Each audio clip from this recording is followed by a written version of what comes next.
Hey everyone, welcome to Efforts. This is me Mitali Singh, your B.Ed guide.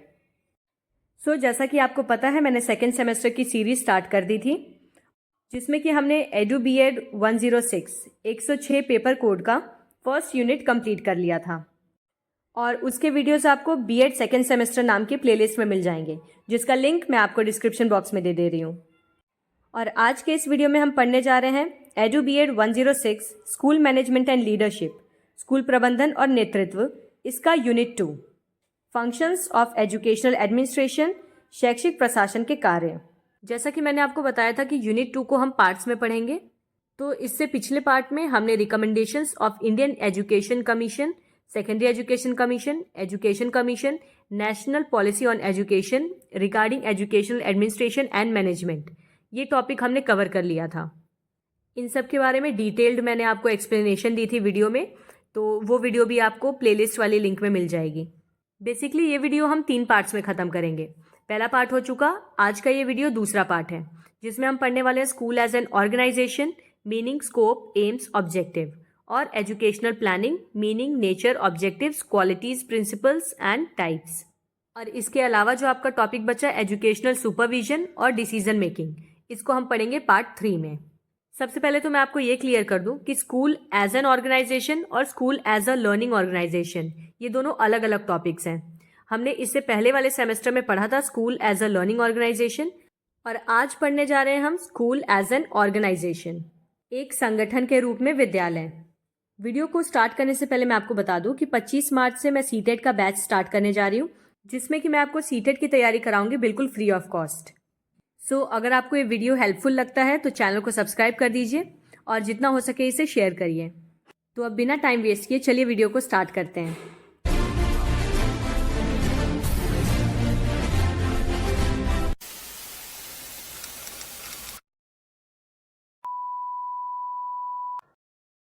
School as an organisation, एक संगठन के रूप में स्कूल। इसका पहले इंट्रोडक्शन देखते हैं। School organization comes under the broader umbrella of school management. The school management deals with the overall policy framing and ensuring the smooth functioning of the school, while the school organization is about the actual organization of resources, events, and personnel of a school. In a school we find distribution of work. School संगठन school प्रबंधन की व्यापक छत्र छाया के अंतर्गत आता है, मतलब स्कूल ऑर्गेनाइजेशन स्कूल मैनेजमेंट का ही हिस्सा है। जो स्कूल प्रबंधन होता है वो समय नीति निर्धारण और स्कूल के सुचारू कामकाज को सुनिश्चित करने से संबंधित होता है, जबकि स्कूल संगठन स्कूल के संसाधनों, घटनाओं, कर्मियों के वास्तविक संगठन के बारे में है। किसी भी विद्यालय में हम कार्य का वितरण पाते हैं, मतलब स्कूल मैनेजमेंट में ये सारी चीज़ें आ जाती हैं कि किस तरह से एक स्कूल चलेगा, उसके लिए पॉलिसीज़ बनाना और उन पॉलिसीज़ को इम्प्लीमेंट करना। जबकि स्कूल ऑर्गेनाइजेशन में क्या होता है कि सिर्फ इन बातों का ध्यान रखा जाता है कि जितने भी रिसोर्सेज अवेलेबल है स्कूल मैनेजमेंट के लिए वो सारे किस तरह से काम कर रहे हैं। मतलब कि जितने हमारे पास रिसोर्सेज हैं, चाहे वो मटेरियलिस्टिक हो जैसे कि स्मार्ट बोर्ड, या फिर वो ह्यूमन रिसोर्सेज हो जैसे कि टीचर्स या स्टाफ, ये सारे रिसोर्सेज किस तरह से व्यवस्थित होकर अपने टास्क को कंप्लीट करते हैं, इसी को कहते हैं school organization. Different people are assign duties and made responsible for the same, मतलब अलग अलग लोगों को अलग अलग काम सौंपे जाते हैं और वो सब अपने अपने काम के लिए जिम्मेदार होते हैं। They are also given due powers to discharge their duties effectively. The coordination between different personnel is also ensured to organize the activities of the school properly. और सभी लोगों को अपने कर्तव्यों का प्रभावी ढंग से निर्वहन करने के लिए उचित अधिकार भी दिए जाते हैं, मतलब सबके पास अपनी अपनी कुछ पावर्स होती हैं, कुछ अथॉरिटीज होती हैं। साथ ही विद्यालय की गतिविधियों को उचित तरीके से व्यवस्थित करने के लिए विभिन्न कर्मियों के बीच समन्वय भी सुनिश्चित किया जाता है, मतलब इस बात का भी ध्यान रखा जाता है कि जितने भी लोग काम कर रहे हैं उन सबके बीच में कोऑर्डिनेशन भी होना चाहिए। मीनिंग ऑफ स्कूल ऑर्गेनाइजेशन, विद्यालय संगठन का अर्थ। School organization is a combination of 2 words. Why? School and organization. In order to understand the meaning of school organization, it is essential to understand the meaning of school and organization separately. विद्यालय संगठन 2 शब्दों से मिलकर बना है, विद्यालय और संगठन। तो विद्यालय संगठन का अर्थ समझने के लिए ये बहुत ज़रूरी है कि आप विद्यालय और संगठन इन दोनों का अर्थ अलग अलग अच्छे से समझें। तो पहले हम देखेंगे meaning and definition of school, विद्यालय का अर्थ एवं उसकी परिभाषा। The term school has many different meanings. Some people consider school as a place where the students utilize their leisure hours profitably. Some regard it as a seat of learning. Some others believe that is a society in miniature. Some others interpret school as the temple of goddess Saraswati, where the students sit together forgetting all their differences on the basis of caste, creed, color, and sex. Because of such differences, the scholars define the term in the following manner. अब देखिए, school के कई अलग अलग अर्थ होते हैं। जैसे कि कुछ लोग ऐसा मानते हैं कि स्कूल एक ऐसा स्थान है जहाँ पे छात्र अपने खाली समय का लाभकारी ढंग से उपयोग करते हैं। वहीं कुछ लोग इसे सीखने का केंद्र भी मानते हैं। वहीं कुछ अन्य लोगों का ये मानना है कि स्कूल समाज का लघु रूप है।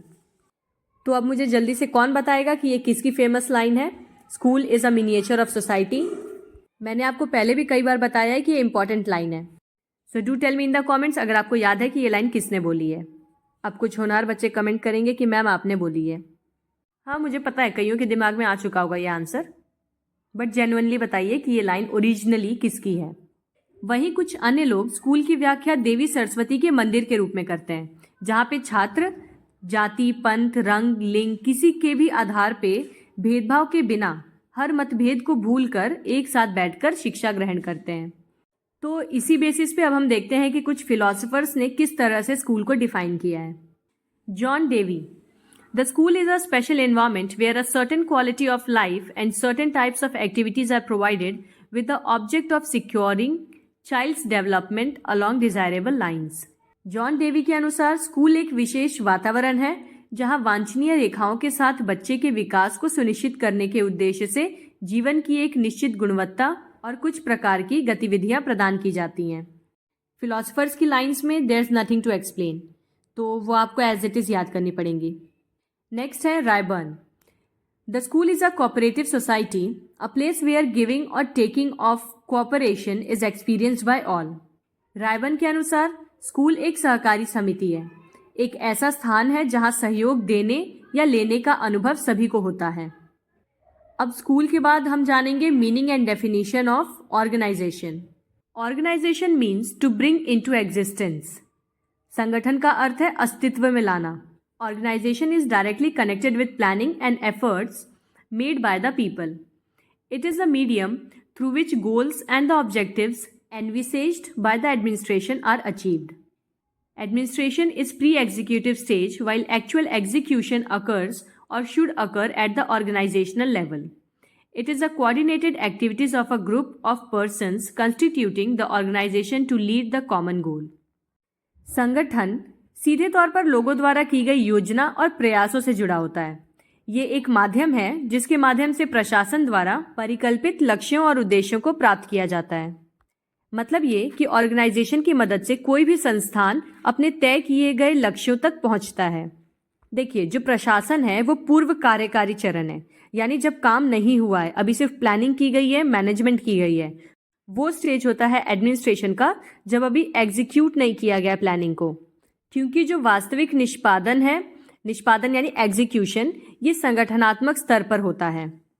यानी कि जितने भी रिसोर्सेज थे, जितने भी लोग थे, हमने सबको उनका काम डिवाइड कर दिया, रिस्पॉन्सिबिलिटीज बता दी। अब फाइनली हम जब अपने टास्क को अचीव करने जा रहे हैं, उसके लिए हम जितनी भी चीज़ें एग्जीक्यूट करेंगे, जो भी एक्टिविटीज करेंगे, वो सब ऑर्गेनाइजेशन में आता है। यह सामान्य लक्ष्य का नेतृत्व करने के लिए संगठन का गठन करने वाले व्यक्तियों के समूह की समन्वित गतिविधियां हैं। संगठन का सीधा मतलब है जितने भी लोग आपस में मिलके एक टास्क को अचीव करने के लिए काम कर रहे हैं, अपना रोल प्ले कर रहे हैं इफेक्टिवली, उसी को हम संगठन या ऑर्गेनाइजेशन कहते हैं। Thus, organization is concerned with the pre-execution stage of a school. यानी इस प्रकार से संगठन का संबंध स्कूल के पूर्व निष्पादन चरण से है। It is the stage when all arrangements of a school are made available. The term organization has been defined as, यह एक ऐसा चरण होता है जब स्कूल की सभी व्यवस्थाएं उपलब्ध कराई जाती हैं, हर अरेंजमेंट रेडी कर दी जाती है, सबको अपने अपने जॉब दे दिए जाते हैं, ड्यूटीज बता दी जाती हैं, और अब फाइनली प्लान को एग्जीक्यूट करने का वक्त आ जाता है। इसी तरह से कुछ डेफिनेशंस हैं ऑर्गेनाइजेशन की भी। W.H. रेबर्न ने दिया है, जो कि organization simply means the practical measure which we take to ensure that the system of work we use will be of the greatest possible assistance in carrying out our aims and of the greatest benefit to our children. W.H. रैबर्न का कहना है कि संगठन का अर्थ केवल वह व्यवहारिक उपाय है जो हम यह सुनिश्चित करने के लिए अपनाते हैं कि हम जिस कार्य प्रणाली का उपयोग करते हैं वह हमारे लक्ष्य को पूरा करने में सबसे बड़ी संभव सहायता हो करेगी और हमारे बच्चों के लिए सबसे बड़ा लाभ होगा. Elsberg, organization of the school is the administrative expression of educational theory. Elsberg के अनुसार स्कूल का संगठन शैक्षिक सिद्धांत की प्रशासनिक अभिव्यक्ति है. Now, when we combine the two terms school and organization, we mean school organization is nothing but setting up of an institution. जब हम इन दोनों शब्दों को मिलाते हैं यानी कि स्कूल और संगठन को, तो इसका सीधा मतलब होता है किसी भी संस्था की स्थापना करना. The important steps for school organization are acquiring land for the school campus, construction of school building, furnishing the classroom with furniture, admitting the students of school, appointing headmaster and assistant teachers, organizing curricular and co-curricular activities, maintaining cumulative record cards, etc. तो school संगठन से सीधा मतलब है school की स्थापना करना, जिसके लिए कई महत्वपूर्ण कदम हैं, जैसे कि स्कूल परिसर के लिए जमीन खरीदना सबसे पहले, फिर स्कूल भवन का निर्माण करना, कक्षा कक्ष को फर्नीचर से सुसज्जित करना, मतलब जितने फर्नीचर चाहिए वो खरीद के लाना या बनवाना, फिर स्कूल के छात्रों को प्रवेश देना. अब फर्नीचर लग गया, स्कूल रेडी हो गया, तो बच्चों को एडमिशन देना है उसमें. फिर उस स्कूल के लिए प्रधानाध्यापक या जितने भी शिक्षक हैं उन सब की नियुक्ति करना, जो स्कूल की पाठ्यचर्या और सहपाठचर्या गतिविधियां होंगी उनका आयोजन करना और संचय रिकॉर्ड आदि बनाए रखना. मतलब कि वो सारी एक्टिविटीज जो भी एक स्कूल का सेटअप करने में हो रही हैं, ठीक है, वो सब स्कूल ऑर्गेनाइजेशन है. School organization is concerned with a system in which the headmaster, the teacher, the students and other related persons come as a team to undertake the task of the running school on sound lines. विद्यालय संगठन का संबंध एक ऐसी प्रणाली से है जिसमें प्रधानाध्यापक, शिक्षक, छात्र और अन्य संबंधित व्यक्ति विद्यालय को सुदृढ़ आधार पर चलाने का कार्य करने के लिए एक टीम के रूप में आते हैं. एक ऐसी प्रणाली जिसमें सभी मिलकर साथ में काम करेंगे ताकि स्कूल को बेहतर तरीके से चलाया जा सके. Hence, by school organization, we mean the act of organizing all available physical and human resources in an organized manner to attain the objectives of education. तो इसलिए स्कूल संगठन से हमारा तात्पर्य है शिक्षा के उद्देश्यों को प्राप्त करने के लिए सभी उपलब्ध भौतिक और मानव संसाधनों को अच्छी तरह से व्यवस्थित करने के कार्य से. मतलब हमारे पास जितने भी फिजिकल या ह्यूमन रिसोर्सेज अवेलेबल हैं उन सब का यूज करना ताकि हम स्कूल को अच्छी तरह से चला सकें. अब हम जानेंगे characteristics of an ideal school organization. एक आदर्श विद्यालय संगठन की क्या विशेषताएं होती हैं? Following are the characteristics of an ideal organization. An ideal school organization should have all these characteristics. Number 1, simplicity. This means there should be clarity of roles, duties, responsibilities, and powers on the part of each person working in a school. This avoids confusion and chaos, leading to better organization of the activities of the school. सरलता. इसका मतलब ये है कि school में जितने भी लोग काम कर रहे हैं उनकी भूमिकाएं, उनके कर्तव्य, जो उनकी जिम्मेदारियां हैं या जो भी शक्तियां या अथॉरिटी उन्हें दी गई है उन सब की स्पष्टता होनी चाहिए. मतलब सबको अपना रोल बिल्कुल क्लियर होना चाहिए. इससे क्या होता है कि भ्रम और अराजकता से बचा जा सकता है. मतलब किसी को किसी तरह की कंफ्यूजन नहीं होगी कि क्या काम किसको करना है. और इससे क्या होगा कि स्कूल की गतिविधियों को बेहतर तरीके से आयोजित किया जा सकता है. सेकेंड कैरेक्टरिस्टिक है डायनामिज्म या फिर flexibility. An ideal school organization is one in which any kind of change can take place without disturbing any other activity. It should have scope for additions and alterations. The rules and regulations should be flexible to meet the needs of the school. गतिशीलता या लचीलापन. एक आदर्श school संगठन वह है जिसमें कि किसी भी अन्य गतिविधि को परेशान किए बिना किसी भी प्रकार का परिवर्तन आसानी से किया जा सके. इसमें परिवर्धन और परिवर्तन की गुंजाइश होनी चाहिए. स्कूल की ज़रूरतों को पूरा करने के लिए नियम और कानून लचीले होने चाहिए ताकि स्कूल की ज़रूरत के हिसाब से उन्हें जब मन तब बदला जा सके. Stability. A school organization should be dynamic but it does not mean that it should be in fluid condition without any norm और standard rules and regulations. What is expected is the balance between rigidity and flexibility. स्थिरता, एक school संगठन को गतिशील होना चाहिए, लेकिन इसका मतलब ये नहीं है कि इस स्कूल संगठन में किसी भी तरह के मानक नियम ना हो। मतलब किसी स्कूल संगठन से ये अपेक्षा की जाती है कि कठोरता और लचीलेपन के बीच में वो संतुलन बना के रखे, यानी जब ज़रूरत हो तो उस हिसाब से उसके नियम बदले भी जा सके, और नहीं तो यूजुअली वो प्रॉपर रूल्स एंड रेगुलेशन के हिसाब से चले। Clarity about powers and duties, there should be clear understanding of the powers and duties of individuals working together in a school. It is necessary to avoid confusion and laying down responsibilities. Similarly, there should be balanced allotment of powers and duties. शक्तियों और कर्तव्यों के बारे में स्पष्टता, जितने भी लोग स्कूल में काम कर रहे हैं उन सबके बीच में उनकी शक्तियों और उनके कर्तव्यों के बारे में स्पष्टता होनी चाहिए। इससे क्या होगा कि कोई भी एक दूसरे पे अपनी जिम्मेदारियां नहीं थोपेगा। नेक्स्ट है coordination. In an ideal school organization, there should be coordination between different activities and also coordination between physical resources and human resources.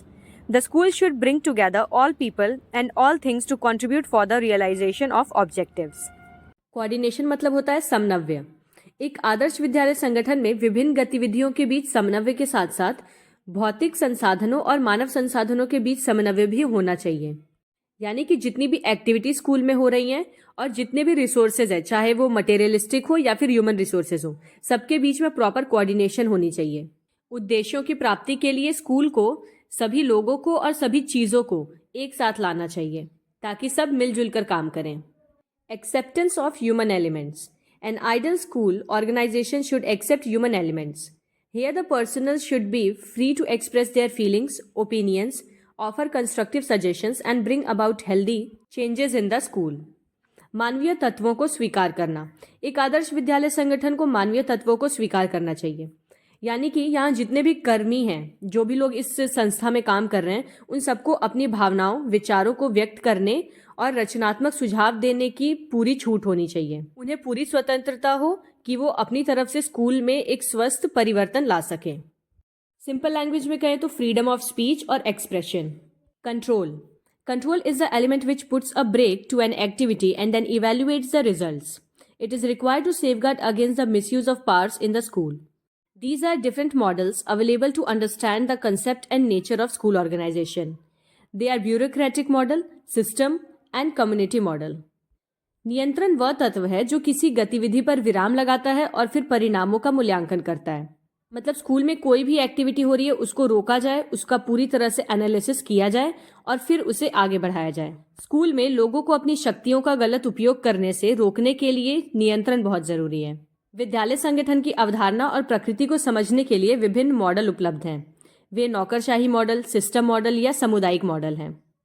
Now aims and objectives of school organization. School संगठन के लक्ष्य और उद्देश्य.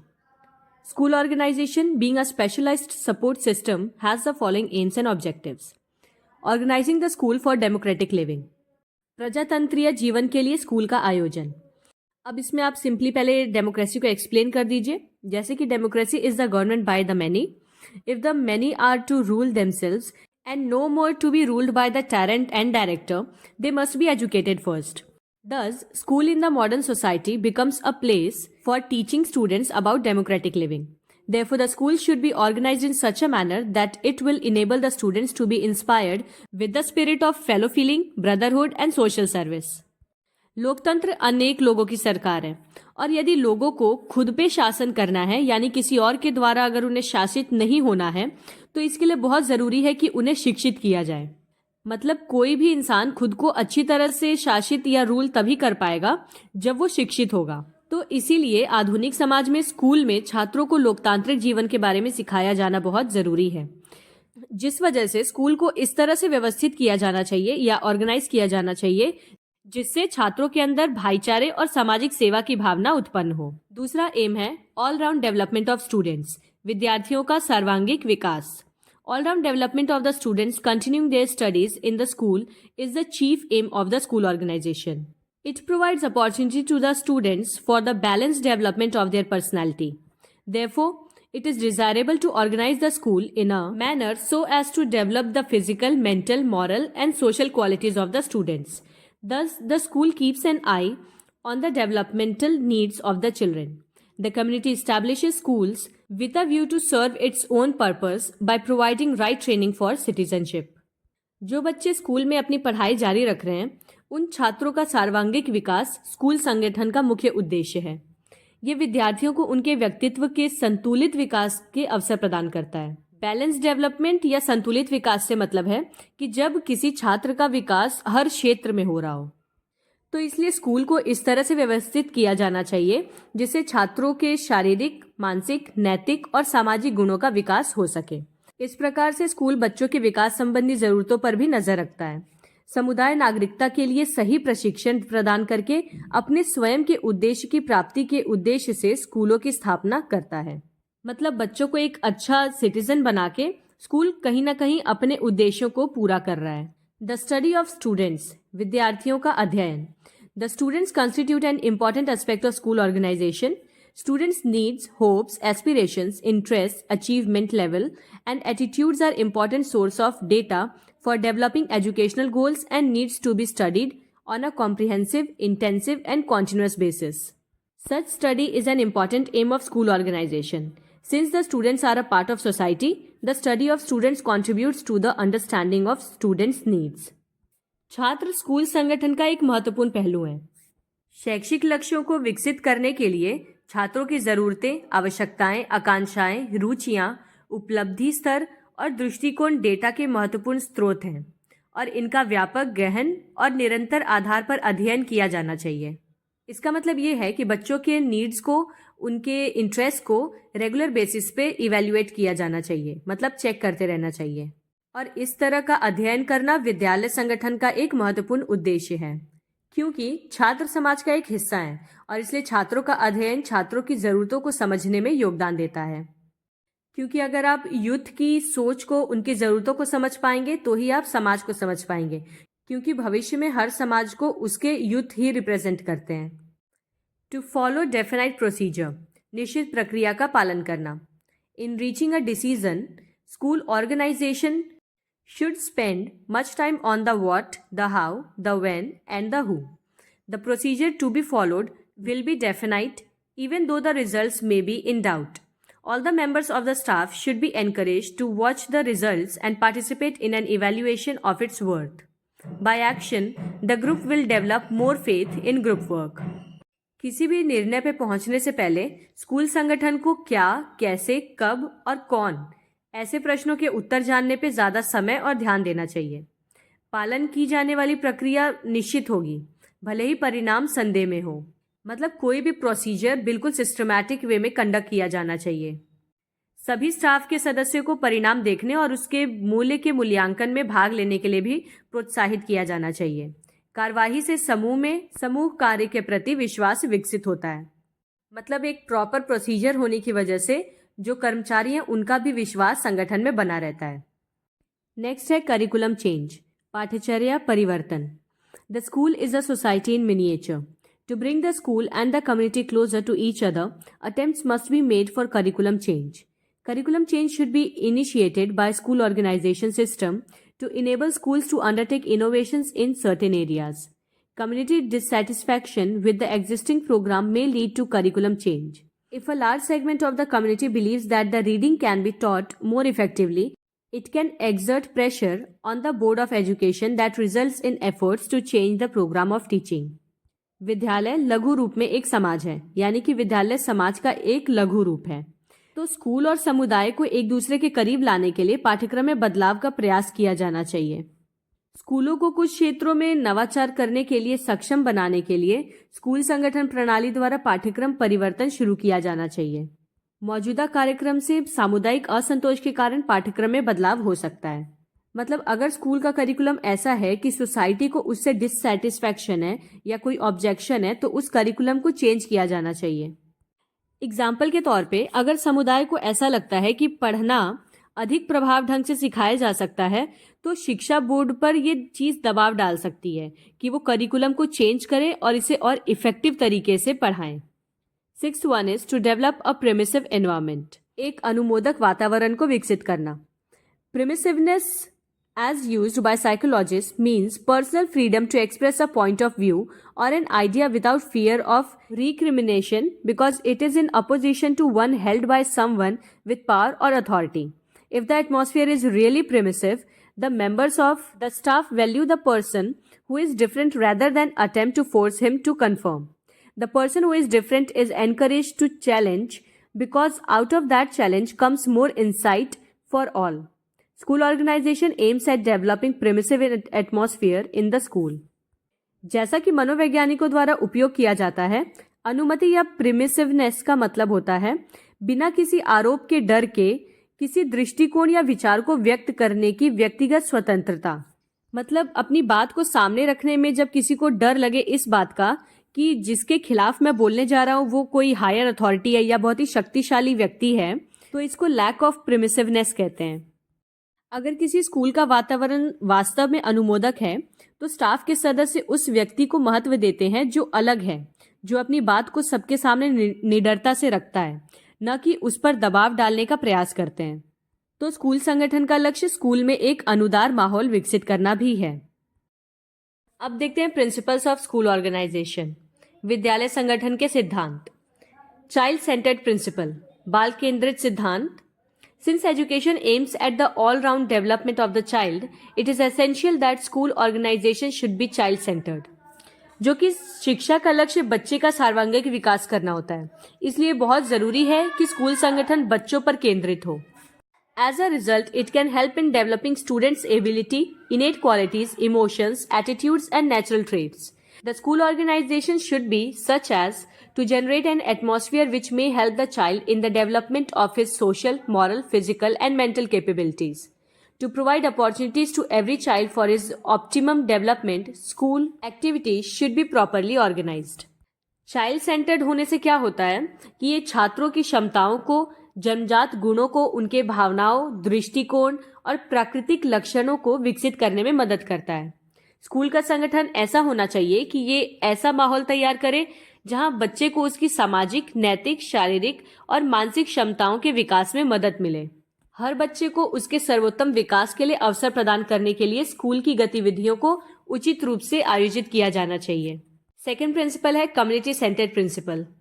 One of the objectives of education is to make the child an active, useful and worthy member of the society. Therefore, along with the child-centered principle, community-centered principle should be adopted in schools. When we try for the development of the child as an individual, we should also make arrangements for the progress of the community. School organization should keep in view the developmental needs of the children as well as community ideals, aspirations, needs, values and culture. शिक्षा का एक उद्देश्य बच्चे को समाज का सक्रिय, उपयोगी और योग्य सदस्य बनाना भी है, यानी बच्चे को इस तरह से बनाना कि वो भविष्य में समाज के विकास में योगदान दे सके। तो इसलिए विद्यालयों में बाल केंद्रित सिद्धांत के साथ साथ समुदाय केंद्रित सिद्धांत को भी अपनाया जाना चाहिए। जब हम एक व्यक्ति के रूप में बच्चे के विकास के लिए प्रयास करते हैं तो हमें समुदाय की प्रगति के लिए भी व्यवस्था करनी चाहिए। मतलब बच्चा एज एन इंडिविजुअल तो ग्रो करे ही, साथ में वो एक कम्युनिटी के हिस्से के रूप में भी अपना प्रोग्रेस करता रहे। तो हर स्कूल संगठन को बच्चों की विकासात्मक आवश्यकताओं के साथ साथ उनके सामुदायिक आदर्शों, आकांक्षाओं, आवश्यकताओं, मूल्यों और संस्कृति को भी ध्यान में रखना चाहिए। डेमोक्रेटिक प्रिंसिपल, लोकतांत्रिक सिद्धांत। The school prepares the future citizens and inculcates democratic values in them. The democratic ideals are inculcated in the minds of the children through the school activities.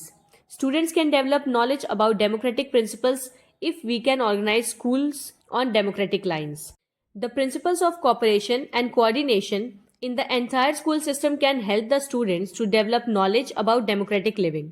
School organization should be planned in such a manner that the headmaster, the teachers, the students and the staff members work with team spirit.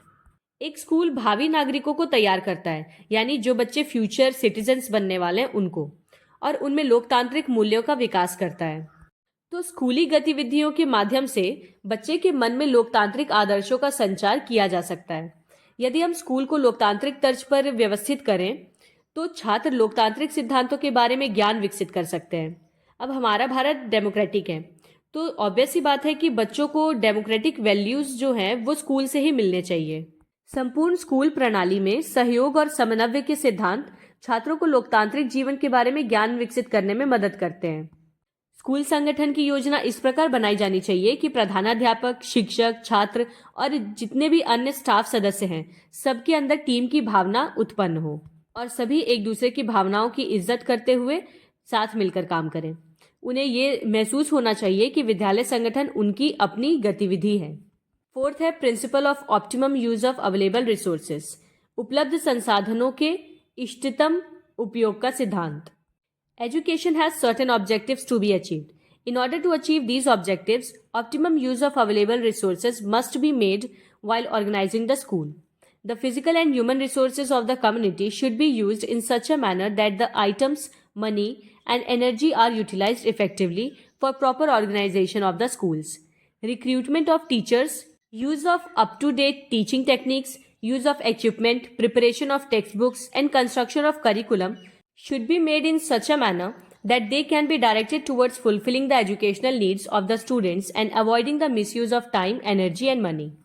शिक्षा के कुछ निश्चित उद्देश्य होते हैं जिन्हें प्राप्त करना होता है, तो इन उद्देश्यों को प्राप्त करने के लिए स्कूल का आयोजन करते समय उपलब्ध संसाधनों का इष्टतम उपयोग किया जाना चाहिए। मतलब जितने भी रिसोर्सेज अवेलेबल हैं उनका बेस्ट पॉसिबल यूज किया जाना चाहिए।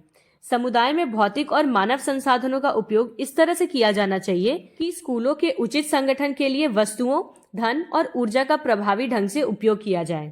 शिक्षकों की भर्ती, अत्याधुनिक शिक्षण तकनीकों का उपयोग, उपकरणों का उपयोग, पाठ्य पुस्तकों की तैयारी और पाठ्यक्रम का निर्माण, ये सब इस प्रकार किया जाना चाहिए कि उन्हें छात्रों की शैक्षिक आवश्यकताओं को पूरा करने और समय, ऊर्जा और धन का दुरुपयोग करने से बचाने के लिए निर्देशित किया जा सके। मतलब स्कूल ऑर्गेनाइजेशन इस तरह से होना चाहिए कि बच्चे का टाइम, मनी और एनर्जी वेस्ट ना हो और ये इन तीनों का इस्तेमाल बहुत ही अच्छी तरीके से कर सके, सही जगह पे कर सके। Fifth is principle of flexibility, लचीलेपन का सिद्धांत। Society is dynamic in nature, not static. Since education aims at developing the abilities of the child in a manner that would help in the development of the society, it becomes necessary to effect changes in school organization from time to time. Therefore, school organization should be dynamic in nature, not static. बहुत ही easy और प्यारी line लिखी गई है कि समाज स्वभावतः गतिशील है, स्थिर नहीं। समाज हमेशा बदलता रहता है। चूंकि शिक्षा का उद्देश्य बच्चे की क्षमताओं को इस तरह से विकसित करना है जो समाज के विकास में मदद करे, इसलिए समय समय पर स्कूल संगठन में भी बदलाव करना आवश्यक हो जाता है। इसीलिए स्कूल संगठन की प्रकृति गतिशील होनी चाहिए, स्थिर नहीं, ताकि वो बच्चे को बदलते समाज की जरूरतों के हिसाब से तैयार कर सके। Now needs for school organization. School organization facilitates the achievement of organizational goals and maintaining the organization for the progress of education. We need school organization for the following reasons. Number one, constant process of change. School education is in a constant process of change. There is always a need to facilitate student learning in a specified direction in the changing process. School organization, which includes the management of teaching, planning, and supervision of instruction, can help to achieve the goal of student learning.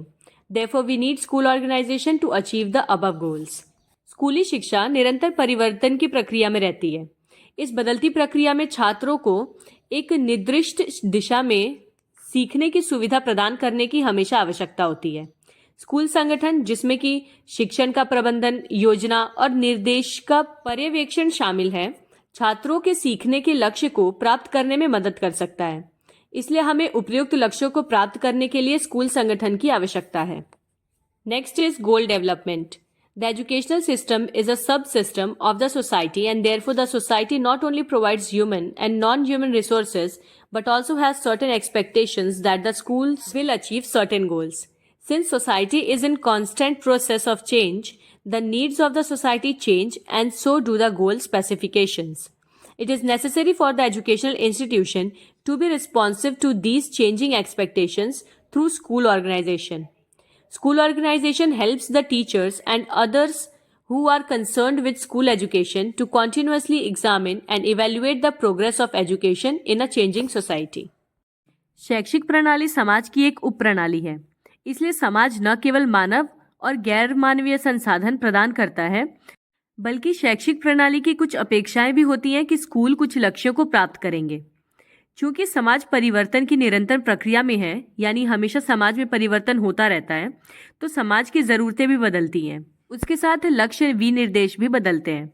शैक्षणिक संस्थान के लिए school संगठन के माध्यम से इन बदलती हुई अपेक्षाओं के प्रति उत्तरदायी होना आवश्यक है। मतलब सोसाइटी की जो भी बदलती हुई डिमांड्स हैं, उनके अकॉर्डिंग स्कूल ऑर्गेनाइजेशन को भी बदलना चाहिए। अब स्कूल संगठन बदलते समाज में शिक्षा की प्रगति की निरंतर जांच और मूल्यांकन करने के लिए शिक्षकों और स्कूली शिक्षा से संबंधित अन्य लोगों की मदद करता है। अब बारी है सिग्निफिकेंस की। Significance of school organization. It is very much necessary to ensure smooth functioning of a school. किसी विद्यालय का सुचारू संचालन सुनिश्चित करना बहुत आवश्यक है। It is necessary to avoid under and over utilization of the resources of a school, thereby ensuring optimum and judicious use of the resources. तो एक तो हो गया कि स्कूल की प्रॉपर फंक्शनिंग के लिए स्कूल ऑर्गेनाइजेशन ज़रूरी है। दूसरा ये होता है कि संसाधन जितने भी मौजूद हैं, यानी रिसोर्सेज, चाहे वो ह्यूमन हो या मटेरियलिस्टिक हो, उनका यूज़ एफिशिएंटली किया जाना चाहिए, जिसमें कि स्कूल ऑर्गेनाइजेशन बहुत ज़्यादा हेल्पफुल होता है। It is important to make best use of the capabilities of the school personnel, because if they are allotted the work depending upon their area of expertise, interest, experience, they are likely to deliver work at the best of their abilities. किसी भी school organisation में जितने भी लोग काम कर रहे हैं, उन सबकी क्षमताओं का सर्वोत्तम उपयोग करना महत्वपूर्ण है। यानी अगर हम सारे कर्मियों को उनकी विशेषज्ञता, उनकी रुचि और अनुभव क्षेत्र के आधार पर काम बांटते हैं, तो वो उस काम को अपनी सर्वोत्तम क्षमता के साथ करेंगे, मतलब फुल इंटरेस्ट के साथ और बहुत ही परफेक्शन के साथ। It is necessary to save time, increase clarity and efficiency of work as there is clarity of duties to be performed and responsibilities to be held on the part of the school personnel. जितने भी लोग school संगठन में काम कर रहे हैं, उन सबको अपनी अपनी ड्यूटीज़ के बारे में क्लियरली पता होना चाहिए, जो कि स्कूल ऑर्गेनाइजेशन के थ्रू पॉसिबल हो पाता है। इससे क्या होता है कि इससे समय बचाने, कार्य की स्पष्टता और दक्षता बढ़ाने में मदद मिलती है।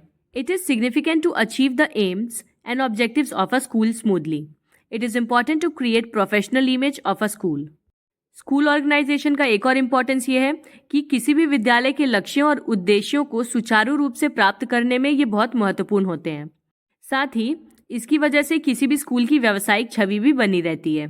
It lay stress on building relationships among the school personnel, thereby helps in increasing mutual trust, interdependency, which is necessary to build team spirit among the school personnel. School organisation या संगठन स्कूल कर्मियों के बीच में संबंध बनाने पर जोर देता है, जिससे कि आपसी विश्वास, अन्योन्यश्रितता बढ़ाने में मदद मिलती है, जो स्कूल कर्मियों के बीच टीम भावना को बनाए रखने के लिए आवश्यक है। अब हम देख लेते हैं स्कूल ऑर्गेनाइजेशन का लास्ट टॉपिक, यानी scope of school organisation. Organisation of academic and administrative work of a school. किसी विद्यालय के शैक्षणिक और प्रशासनिक कार्य का संगठन करने के लिए।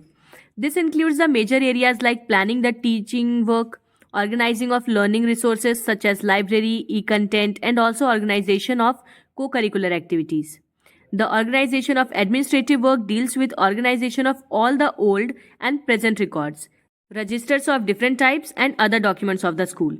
They are to be well organized and preserved. Besides, it includes the task of chalking out the duties and responsibilities of administrative personnel for smooth administrative work. इसमें कई प्रमुख क्षेत्र शामिल होते हैं, जैसे कि शिक्षण कार्य की योजना बनाना, पुस्तकालय, ई सामग्री जैसे शिक्षण संसाधनों का संगठन करना और सहपाठ्यचर्या संबंधित गतिविधियों का संगठन करना। अगर हम एडमिनिस्ट्रेटिव वर्क की बात करें, यानी प्रशासनिक कार्य की, तो उसमें विद्यालय के सभी पुराने और वर्तमान अभिलेखों, विभिन्न प्रकार के रजिस्टरों और अन्य दस्तावेजों के संगठन से संबंधित है। Organisation of physical resources of the school. This helps in organizing all the physical resources of a school to ensure their optimum utilization. Even planning for new resources is also considered under this. यह school के सभी भौतिक संसाधनों को व्यवस्थित करने में मदद करता है, ताकि उनका इष्टतम उपयोग सुनिश्चित किया जा सके। यहाँ तक कि नए संसाधनों की योजना बनाने के बारे में भी विचार किया जाता है। ऑर्गेनाइजेशन ऑफ ऑर्गेनाइजर्स और पर्सनल ऑफ द स्कूल।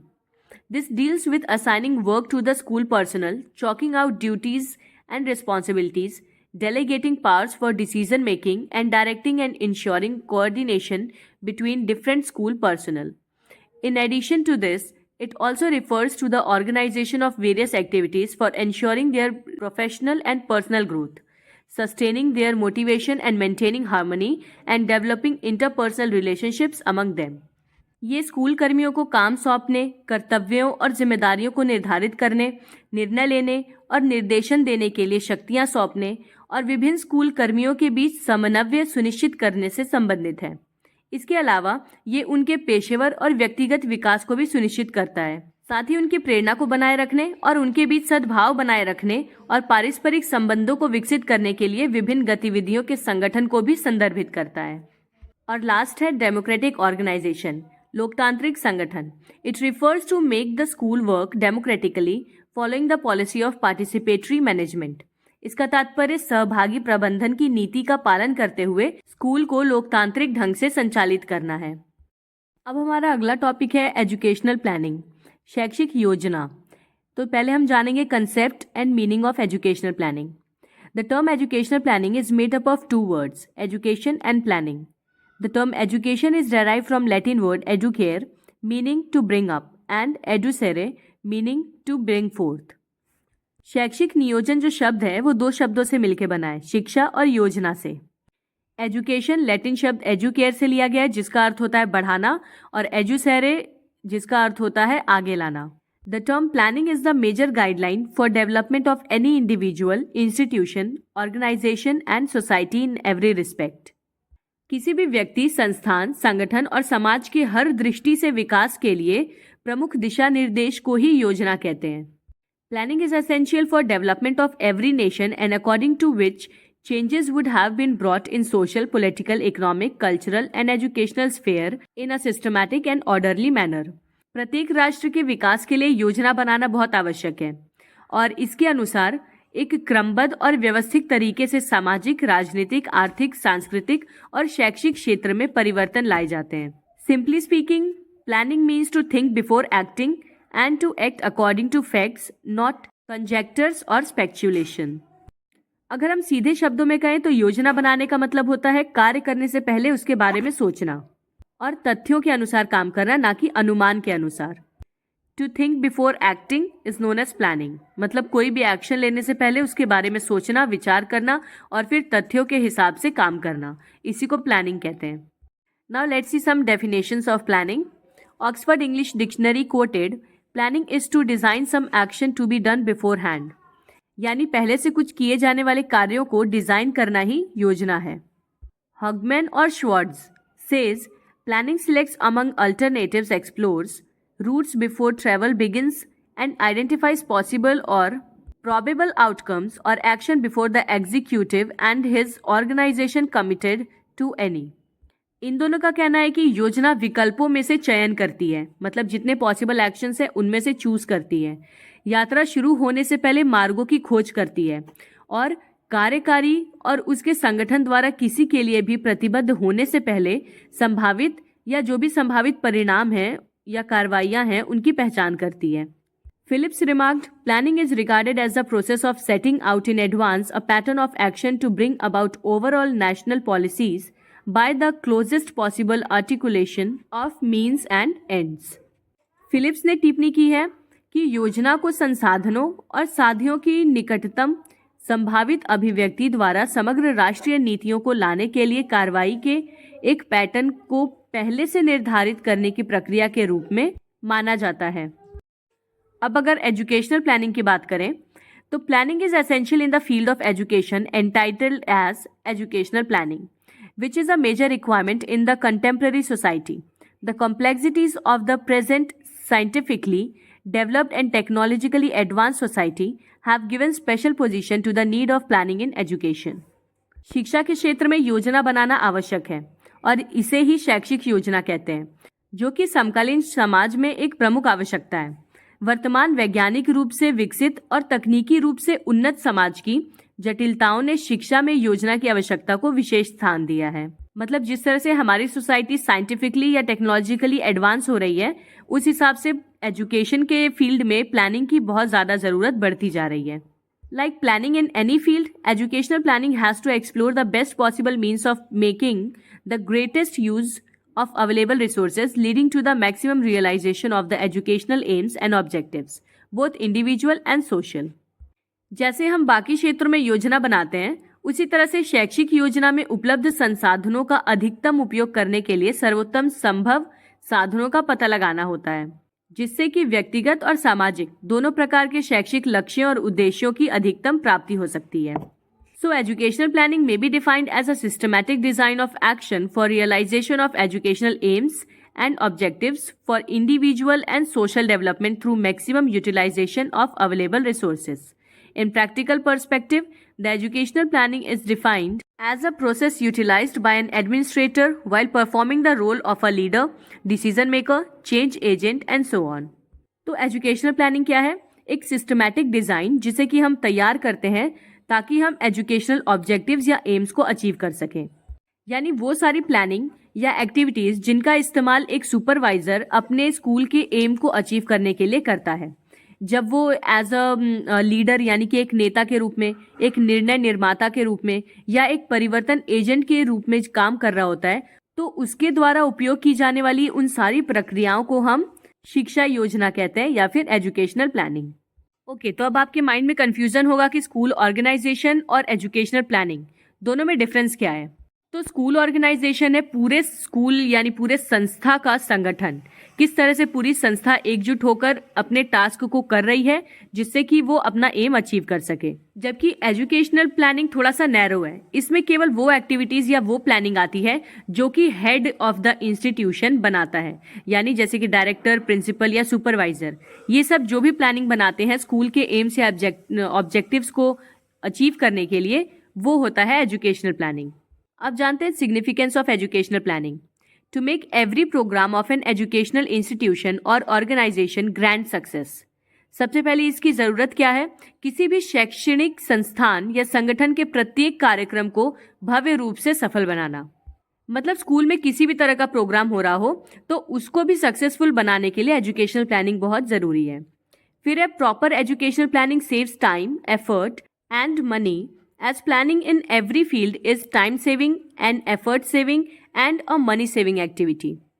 उचित शैक्षणिक योजना से समय, प्रयास और धन की बचत होती है, क्योंकि हर क्षेत्र में योजना बनाना समय को भी बचाता है, प्रयास को भी बचाता है, मतलब आपकी एनर्जी ज़्यादा खर्च नहीं होने देता, और साथ ही आपके मनी को भी इफेक्टिवली खर्च करता है, क्योंकि आपने सारे खर्चे पहले से ही प्लान कर लिए होते हैं. Educational planning is a sound method of solving educational problems by avoiding the trial and error method of doing things. Educational planning से हमें मिस्टेक्स को कम करने में हेल्प मिलती है. जो हमारा मेथड है कि ट्रायल एंड एरर वाला, हम पहले काम को करके देखेंगे, फिर गलती होगी, फिर उससे सीखेंगे, फिर दोबारा सही करेंगे, तो इस वाले चीज़ में टाइम नहीं वेस्ट होता है अगर हम पहले से ही एजुकेशनल प्लानिंग करके रखें. Educational planning is essential for the best utilisation of available resources. उपलब्ध संसाधनों के सर्वोत्तम उपयोग के लिए शैक्षिक योजना आवश्यक है. Educational planning checks wastage and failure and contributes to the smoothness, ease and efficiency of the administrative process in the field of education. शैक्षिक नियोजन अपव्यय और विफलता को रोकता है और शिक्षा के क्षेत्र में प्रशासनिक प्रक्रिया की सहजता, सुगमता और दक्षता में योगदान देता है. मतलब किसी भी फील्ड में अगर आप पहले से प्लानिंग करके कोई काम करते हैं तो आपसे वेस्टेज बहुत कम होती है, साथ ही जो काम है आपका वो बहुत ही एफिशिएंटली और बहुत ही स्मूथली होता है. Through proper planning in education, education can be the best means by which society will preserve and develop its future value system, way of life of an individual, knowledge, skills and applications and culture of the country. अब शिक्षा में उचित योजना के माध्यम से शिक्षा को सबसे अच्छा साधन बनाया जा सकता है, जिसके द्वारा समाज अपनी भविष्य की मूल्य प्रणाली, व्यक्ति के जीवन के तरीके, ज्ञान, कौशल और अनुप्रयोगों और साथ ही देश की संस्कृति को संरक्षित और विकसित करेगा. Educational planning is highly essential for preparing a blueprint और plan of action for every programme of an educational institution और ऑर्गेनाइजेशन. किसी शैक्षणिक संस्थान या संगठन के प्रत्येक कार्यक्रम का खाका यानी उसका एक ब्लूप्रिंट या कार्य योजना तैयार करने के लिए शैक्षिक नियोजन अत्यधिक आवश्यक है. ब्लूप्रिंट बनाने के लिए एजुकेशनल प्लानिंग बहुत जरूरी है. Planning in education is necessary for making one's educational journey goal oriented and purposeful. किसी की शैक्षिक यात्रा को लक्ष्य उन्मुख और उद्देश्यपूर्ण बनाने के लिए भी शिक्षा में योजना बनाना आवश्यक है. It is essential to maintain, sustain and enhance the thinking process of an individual, institution and organization. किसी व्यक्ति, संस्था या संगठन इनके विचार की प्रक्रिया को बनाए रखने के लिए और साथ ही इनकी विचार की प्रक्रिया को विकसित करने के लिए भी शिक्षण नियोजन आवश्यक है. Planning in education is necessary to highlight the universal aims of education required for every nation for its development in every respect. प्रत्येक राष्ट्र के हर मामले में विकास के लिए आवश्यक शिक्षा के सार्वभौमिक लक्ष्यों को उजागर करने के लिए शिक्षा में योजना बनाना आवश्यक है. अब देखते हैं टाइप्स ऑफ एजुकेशनल प्लानिंग. सबसे पहला है administrative planning. Generally speaking, administrative planning refers to planning in administrative perspective. In the field of education, administrative planning relates to distribution of responsibilities and powers for different levels of education. In administrative educational planning, the administrative responsibilities and powers are phase-wise planned in relation to the level of different educational administrators. प्रशासनिक नियोजन से तात्पर्य है प्रशासनिक परिवेक्ष्य में नियोजन करना, यानी जो प्लानिंग एडमिनिस्ट्रेटिव फील्ड में की जाती है उसी को एडमिनिस्ट्रेटिव प्लानिंग कहते हैं. और अगर हम एजुकेशन के फील्ड में देखें तो एडमिनिस्ट्रेटिव प्लानिंग शिक्षा के विभिन्न स्तरों के लिए जिम्मेदारियों और शक्तियों के वितरण से संबंधित है, यानी कि डिवीजन ऑफ लेबर. मतलब जितनी भी जिम्मेदारियां हैं, काम है, उन सबको लेवल्स के हिसाब से सब में डिवाइड कर देना. This planning of education makes a detail plan on structure and organisation of education at different levels: primary, secondary, higher general, technical and professional. This planning prefers planning on duration of an educational program, organization and coordination of educational program, finance allocation or budget for the program, engagement of the educational officials in the program and smooth management of the program, etc. Education के field में administrative planning में हम किस तरह की योजनाएं बनाते हैं? अलग अलग स्तर पे, जैसे कि प्राथमिक स्तर, माध्यमिक, उच्चतर सामान्य, तकनीकी और व्यावसायिक. इन सभी स्तरों पर शिक्षा की संरचना और संगठन पर एक विस्तृत योजना बनाई जाती है. यह नियोजन किसी शैक्षिक कार्यक्रम की अवधि, शैक्षिक कार्यक्रमों का संगठन और समन्वय, उसका वित्तीय आवंटन, बजट, जितने भी अधिकारी उस कार्यक्रम में भागीदारी होने वाले हैं, इस हर तरह के प्रोग्राम के एडमिनिस्ट्रेशन में एडमिनिस्ट्रेटिव प्लानिंग की जाती है. दूसरी है एकेडमिक और curricular planning. This type of educational planning refers to planning for smooth academic transaction of the syllabus for any course at any level of education. It encompasses planning on education in relation to needs and demands of the individual and society. इस तरह की जो शैक्षिक योजना होती है वो शिक्षा के किसी भी स्तर पर उसके सिलेबस को यानी उसके पाठ्यक्रम को अच्छी तरह से चलाने के लिए की जाती है. इसमें व्यक्ति और समाज की आवश्यकताओं और मांगों के संबंध में शिक्षा की योजना बनाई जाती है. मतलब जैसी सोसाइटी की या इंडिविजुअल की एजुकेशनल डिमांड्स है उसके अकॉर्डिंग प्लानिंग की जाती है. अब इसमें किस तरह की चीज़ें आती हैं, जैसे कि formulation of educational goals, formation of curriculum committee for development of curriculum and selection of appropriate strategies and methods of teaching, planning of content units, planning for evaluation, planning for review of the curriculum, planning for use of library, planning for special provision for the gifted and remedial instruction for slow learners, etc. तो education के field में जितनी भी planning आपके curriculum या आपके syllabus से related है वो सब एकेडमिक्स में आती है. थर्ड है को curricular planning. This planning of education is necessary for bringing total development of a student in one point and total development of an educational institution or organization in another point.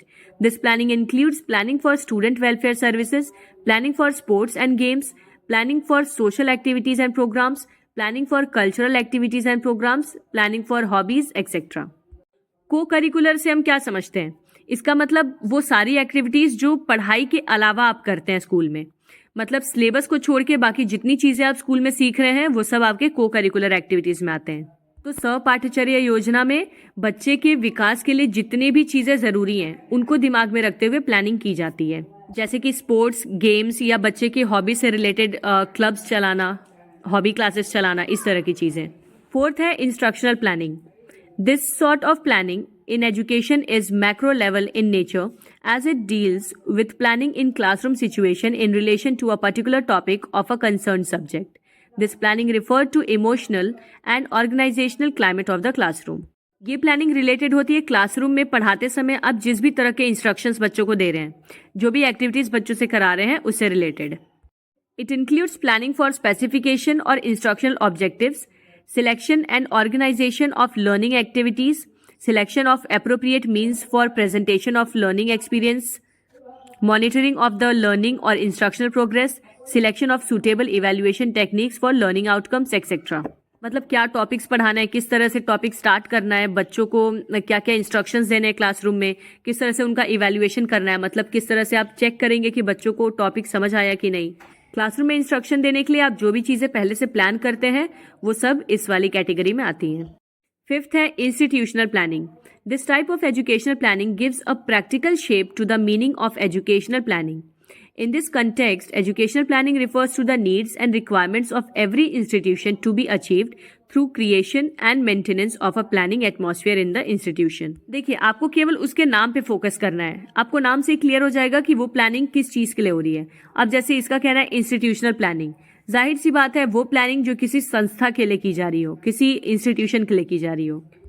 Although institutional planning includes all types of planning cited above by focusing on curricular and co-curricular planning, but there is the need of having a discussion on institutional planning. This situation occurs because of two basic purposes, such as to give a practical meaning, shape, and form to educational planning and to start educational planning at the grassroots level. अब हम पढ़ेंगे objectives of educational planning, शैक्षिक योजना के उद्देश्य। Number 1, providing access to quality education. The goal of providing access to quality education means that all students should have equal opportunities to access high quality education regardless of their background, socio-economic status or location.